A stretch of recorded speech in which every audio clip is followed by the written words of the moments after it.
दोस्तों, गणपति बप्पा को हम सभी विघ्नहर्ता कहते हैं, यानी कि जो हर मुसीबत को दूर कर देते हैं।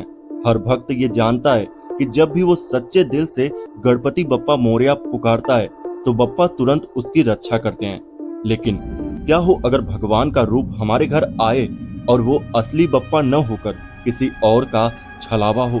क्या हो अगर भक्ति और अंधविश्वास के बीच का फर्क न समझ पाएं और उस गलती की कीमत अपने परिवार से चुकानी पड़े? आज की कहानी ऐसी ही है, एक गरीब मछुआरे की, जिसकी सच्ची भक्ति ने उसके बच्चों की जान तो बचाई, लेकिन रास्ता बेहद डरावना और रहस्यमयी था। तो हेलो दोस्तों, मेरा नाम है गौरव और स्वागत है आपका हमारे इस चैनल जीएस की कहानी 2.0 पे। तो चलिए शुरू करते हैं आज की इस हॉरर स्टोरी को। और हाँ दोस्तों, ये वीडियो सिर्फ मनोरंजन के लिए है, हम किसी भी तरह के अंधविश्वास को बढ़ावा नहीं देते। गोपाल नाम का एक मछुआरा गांव में रहता था। उसका चेहरा सूरज की धूप और समुंदर की हवाओं से काला पड़ चुका था। हाथों पर मेहनत की मोटी मोटी लकीरें थी। उसकी पत्नी कई साल पहले बीमारी से मर चुकी थी। अब उसके 2 छोटे बच्चे ही उसकी जिंदगी थे। बेटा 8 साल का और बेटी सिर्फ 6 साल की। उनकी मासूम हंसी ही उसके थके हुए दिल को जीने की ताकत देती थी। हर सुबह गोपाल जब समुंदर में जाल लेकर जाता तो होठों पर सिर्फ एक नाम होता, गणपति बप्पा मोरया। गांव वाले भी कहते कि ये गोपाल भले ही गरीब है, लेकिन बप्पा का सच्चा भक्त है। भगवान कभी इसे अकेला नहीं छोड़ेंगे। और एक दिन गोपाल ने समुंदर में जाल फेंका। अचानक उसे लगा कि जाल किसी भारी चीज में फंस गया है। वो पसीना पसीना होकर पूरी ताकत से उसे खींचने लगा। जाल ऊपर आया तो उसमें मछलियों के साथ एक अजीब सी गणेश जी की मूर्ति फंसी थी। मूर्ति पुरानी और काली पड़ चुकी थी, पर उसकी आंखें चमकती सी लग रही थी। गोपाल के चेहरे पर खुशी फैल गई। वो मूर्ति घर ले आया, पानी से धोया, फूल चढ़ाए और पूजा के स्थान पर रख दिया और अपने बच्चों से बोला, बच्चों देखो, आज बप्पा खुद हमारे घर आए हैं, अब हमारी किस्मत बदल जाएगी। लेकिन गोपाल को ये नहीं पता था कि ये भगवान की मूर्ति नहीं, बल्कि एक राक्षस का छल था।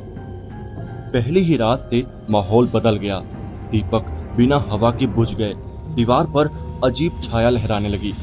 बेटी चीखकर उठ बैठी, बाबा कोई मुझे देख रहा है, उसकी लाल आंखें हैं। गोपाल ने उसे गले लगाया, डर मत बेटा, बप्पा हमारे साथ हैं। लेकिन अगले दिन बेटा पानी पीते पीते अचानक खांसने लगा, जैसे कोई उसका गला दबा रहा हो। कभी खिड़की अपने आप खुल जाती, कभी घर में घंटियों की आवाज गूंजती, जबकि कहीं कोई घंटी नहीं थी। गोपाल का मन कांप उठा, पर उसने खुद को समझाया कि ये सब मेरी गलतफहमी है, शायद ये भगवान की कोई परीक्षा है। दिन बीतते गए, घटनाएं और डरावनी होती गई। बच्चे कमजोर और डरे सहमे रहने लगे। रात को दोनों एक साथ सोते, लेकिन फिर भी अचानक चीख उठते, बाबा कोई हमें खींच रहा है। गोपाल कभी दीपक जलाता, कभी मंत्र पढ़ता, लेकिन घर में अंधेरा और गहराता ही जा रहा था। गांव वाले भी कहने लगे, गोपाल तेरे घर में कुछ अशुभ है, उस मूर्ति को कहीं बाहर फेंक दे। लेकिन गोपाल का भक्त मन ये मानने को बिल्कुल नहीं तैयार था। वो हर बार सोचता, कैसे भगवान को कैसे घर से निकाल दूं।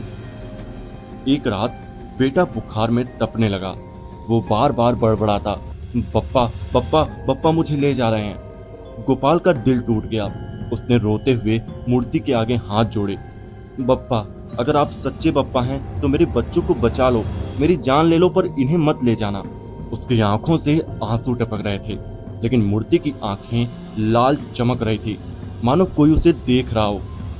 थका हारा गोपाल वहीं सो गया।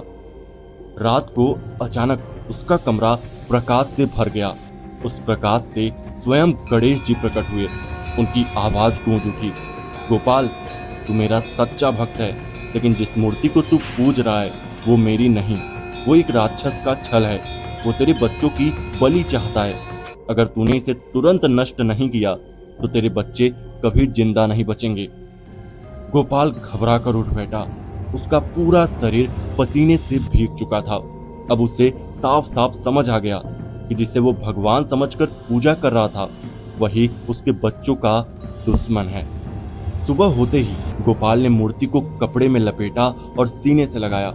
उसके हाथ कांप रहे थे, लेकिन उसकी आंखों में दृढ़ निश्चय था। वो सीधा गणेश जी के पंडाल में पहुंचा। वहां ढोल तासे बज रहे थे, भक्त आरती कर रहे थे। गोपाल ने मूर्ति को पंडाल के बीच रखा। अचानक पूरा पंडाल सन्नाटे में डूब गया। मूर्ति कांपने लगी, उससे काली धुआं जैसी छाया निकलने लगी। लोग डर कर इधर उधर भागने लगे। छाया ने रूप लिया, भयानक लाल आंखें, बड़े बड़े दांत। वो गर्जी, ये बच्चे मेरे हैं, इन्हें मैं लूंगा। छाया बच्चों की तरफ बढ़ी। गोपाल चिल्लाया, बप्पा बचा लो। तभी पंडाल में आरती की आवाज गूंज उठी। भक्त जोर जोर से गाने लगे। ढोल तासे और तेज हो गए। छाया दर्द से तड़पने लगी। उसकी चीखें पूरे गांव में गूंज उठी। कुछ ही पल में वो आग की लपटों में जलने लगी और राख बनकर बिखर गई। पूरा गांव स्तब्ध था। हर किसी ने अपनी आंखों से देखा था कि कैसे एक बुरी शक्ति भस्म हो गई। गोपाल घुटनों के बल बैठ गया।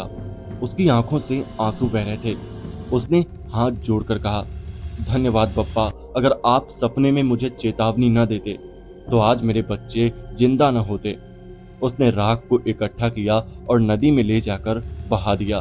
फिर अपने बच्चों को गले लगाकर बोला, भगवान को सच्चे दिल से पुकारो तो वो हमेशा बचाते हैं, लेकिन हर चीज को भगवान मान लेना ये बिल्कुल ठीक नहीं है। सच्चाई और भक्ति में फर्क समझना जरूरी है। बच्चों की आंखों में चमक थी और उनके होठों पर एक ही नाम, गणपति बप्पा मौर्य। सच्चे भगवान हमेशा अपने भक्तों को बचाते हैं, लेकिन छलावा और बुराई भी कई बार भगवान का रूप धर कर आती है। सच्ची श्रद्धा और विश्वास ही इंसान को सही राह दिखाते हैं। तो दोस्तों, कैसी रही ये कहानी हमें कमेंट करके जरूर बताइएगा। और हाँ, चैनल पर नए हैं तो चैनल को यार सब्सक्राइब भी कर लेना ऐसी और स्टोरी को सुनने के लिए। तो चलिए मिलते हैं ऐसी किसी और कहानी में, तब तक के लिए बाय।